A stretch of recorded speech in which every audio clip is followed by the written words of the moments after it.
If you are working on a 2018 GMC Acadia with the 6T75 transmission and are looking to install your own torque converter, then you will need to know the tips and information throughout this video.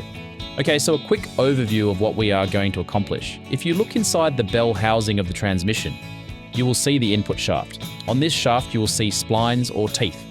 Now, look inside of your torque converter. You will see similar splines that the input shaft will slide into. On the outside of your converter neck, you will notice two flat sides. These will slide into your transmission pump.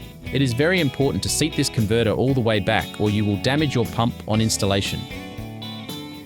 We are now ready to seat the pump. Notice how the mechanic holds the back of the pump and wiggles it as he spins the converter. This makes it easier to hit the right spots as the converter slides back. One tip the mechanic should do is make sure you wear gloves. It is very easy to cut your hand on the sharp edges of the bell housing. Always protect yourself first. Now with his gloves on, the mechanic will push in on both sides of the converter and spin it just to double check his work. Apply a little bit of grease to the shaft of the back of the converter so it will slide into the pilot easier. Check all of your converter bolts to make sure they aren't too long. Long bolts will dent and damage your torquing converter, causing problems down the road. Before we show the measurements, I want to give another tip.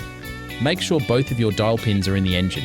This is very important because without them you could damage your front pump seal and bushing. Also, the converter neck itself. With a flat bar and a tape measurer, we are going to show you about how far your torque converter should be seated into the transmission. We will not give exact measurements, but you can see for yourself.